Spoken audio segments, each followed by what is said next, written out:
ese ujya wibaza impamvu imigambi yawe itagerwaho? byibuze se basi ujya wibaza impamvu ubayeho mu buzima bw'agahinda n'umubabaro ngo uko ugerageje kwiteza imbere? ndagira ngo kano kanya muri wowe ubanze wibaza ibyo bibazo. gusa uyu munsi rero twaguteguriye ibintu 5 utagomba gusangiza umuntu uwo ari we wese. bya bintu utagomba kuba wasangiza umuntu uwo ari we wese ubonye aho ngaho, nibyo tugiye kuganiraho uyu munsi. ni ibintu 5. ntabatindiye rero reka dutangire twumva ikintu cya mbere utagomba kuba wasangiza umuntu uwo ari we wese ubonye. reka dutangire. Don't share your plans to anyone. ati ikintu cya mbere utagomba gusangiza umuntu uwo ari we wese, ntugasangize umuntu uwo ari we wese imigambi yawe cyangwa se ibintu runaka uri gupanga. buriya nimba ari ikintu cya mbere mwa bantu mwe mutagomba kujya musangiza abantu. buriya nimba ari ikintu cya mbere utagomba kuba wasangiza umuntu uwo ari we wese ubonye. buriya ntukajye usangiza umuntu ibijyanye n'imigambi y'ibyo wifuza kuzakora utari wakora, kuko iyo ubwiye umuntu imigambi y'ibyo wifuza kuzakora utari wakora bituma nanone iyo migambi yawe utayigeraho. kuko ushobora kubabwira umuntu imigambi y'ibintu wifuza kuzakora utari wakora, ugasanga uwo muntu uri kubibwira ntabwo umuntu akwifuriza iterambere. uwo muntu rero ubwe imigambi yifuza kuzakora ukayimubwira utari wabikora, ashobora kuba yafata iyo migambi yawe cyangwa se kuko yamaze kumenya aho uri kwerekeza akaba yabikoresha agushyira hasi, akaba yabikoresha akurwanya kuko yamaze kumenya icyerekezo cyaho wifuza kujya. ntabwo ari byiza biriya mu buzima kuba twajya tubwira abantu bari bose tubonye mu buzima bwacu, kuba twajya tubabwira imigambi y'ibyo twifuza kuzakora. ahubwo byaba ari byiza tujya tubabwira ibyo twakoze kuruta kubabwira ibyo twifuza kuzakora.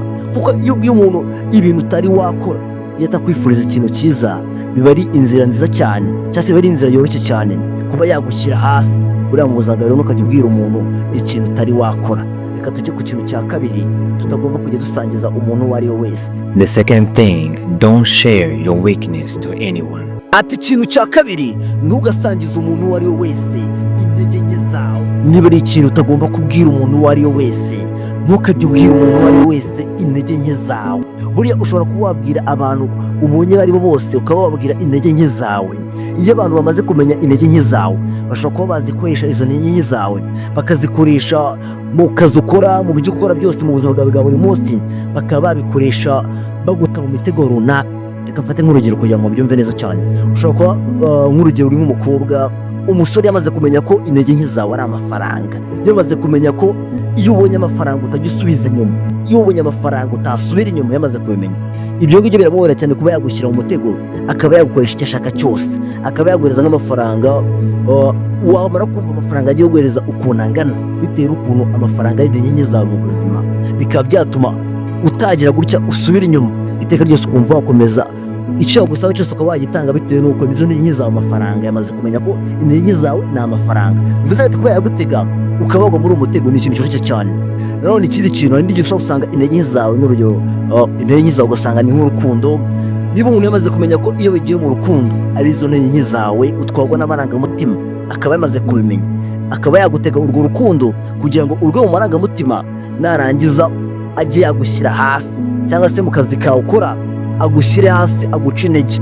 ibyo bintu byohera abantu bamaze kumenya intege nke zawe. niyo mpamvu rero nababwira ngo ati ntimukajye mutuma abantu bamenya intege nke zanyu, ntukajye utuma umuntu uwo ari we wese amenya intege nke zawe, kuko bituma agushyira hasi byoroshye cyane ukaba utakikontorora. reka tujye ku kintu cya gatatu rero utagomba kubwira umuntu uwo ari we wese twiboneye. The third thing, you don't have to share your problems to anyone. ati ikintu cya gatatu, ntugasangize umuntu uwo ari we wese ibibazo byawe. burya muri isi yacu dutuyemo nta muntu n'umwe udahura n'ibibazo.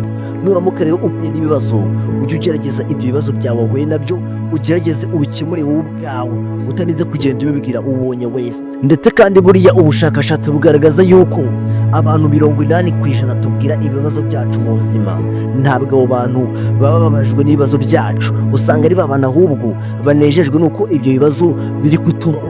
ugasanga ngo 20% ngo y'abantu ngo tubwira ibibazo byacu ngo ni ba bantu ngo bababajwe n'ibibazo byacu, ndetse kandi bakeneye kuba badufasha ko ibyo bibazo twabisohokamo. niyo mpamvu bitagomba kubwira umuntu uwo ari wese ubonye kuba wamubwira ibibazo byawe. uretse kubabwira umuntu ibibazo byawe arakwereka reaction ko ababaye, ntabwo ari kababaye, ntabwo wamenya mu mutima we ari gutekereza iki. niyo mpamvu utagomba kubwira umuntu uwo wese ubonye ibibazo byawe. ubonye kubwira umuntu ibibazo byawe akweretse reaction ko ababaye, ashobora kuba atababaye ari uburyarya, ahubwo umutima ari gusekera avuga ati ewa nibikubeho. ugasanga umuntu iteka ryose yishimiye ko ibyo bibazo bikubaho, wowe uraza ukamubwira ibibazo byawe. Niyo mpamvu utagomba kubwira umuntu uwo ari wese ubonye, uriya nunabwira n'umuntu ibibazo byawe, ujye ugerageza ubwire umuntu ibibazo byawe, wa muntu ufite ikintu ari buze kugufasha, wa muntu ufite icyo aza gukora ku bibazo byawe, wa muntu utari buze kukumvira ubusa. Apana wa muntu ubwira ibibazo byawe, akaba ari umuntu uza kubwira ibibazo byawe akaba yishimiye ko bya bibazo byakubayeho, akaba ari umuntu uza kubwira ibibazo byawe ugasanga yishimiye ko byakubayeho, nko kugira ngo ababazwe nuko byakubayeho.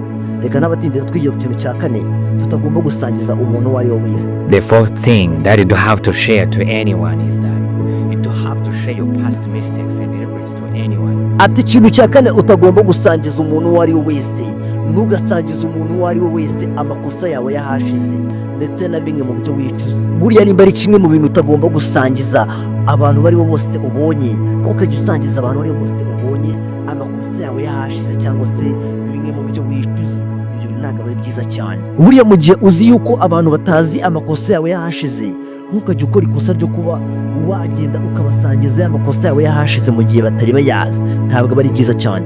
Ushobora kuba basangiza amakosa yawe yahashize, wagira gutya wagwa mu ikosa runaka bakahita batangira kujya bagarura ya makosa yawe yahashize, bakagucyurira bakakubwira ati n'ubundi ntabwo ari ubwa mbere uguye mu ikosa, we no kuva kera wakoraga ibi n'ibi.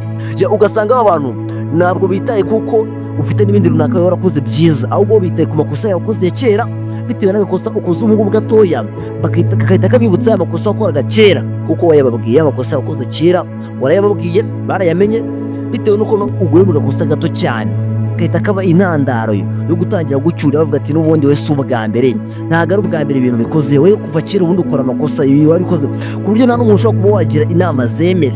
Ushobora kuba wagira umuntu inama akahita akubwira ati yapfu n'ubundi se wangiriye inama wowe, ubundi we kera niho uzi ukora ibi ngibi ho, bitewe n'uko wababwiye amakosa yawe yahashize bamaze kuyamenya.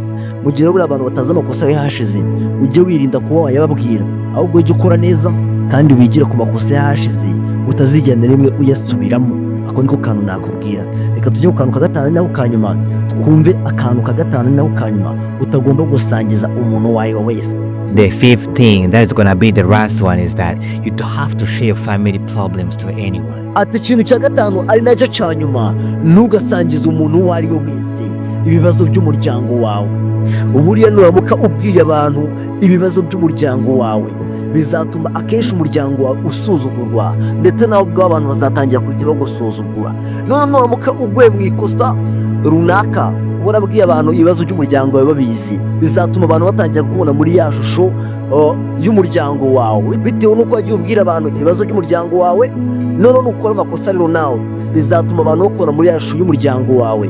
Mu gihe wakoze amakosa ajya avuga ati n'ubundi nyana ni ya mweru wana, n'ubundi nyana ni ya mweru, kuko bazi ko famiye yanyu ibibazo byabo byose wagiye ubishyira hanze, ubibwira abantu bose biboneye. Rero nk'ikintu twakigiramo mu gihe mu muryango wanyu mufite ibibazo, aho kugira ngo ugende ubijyane hanze ubitarange ubibwire abantu bose, ahubwo mujye mwicara hamwe muganire ibyo bibazo mubikemure, aho kugira ngo ugende ubibwire abantu bose, mujye mwicara hamwe mubikemure.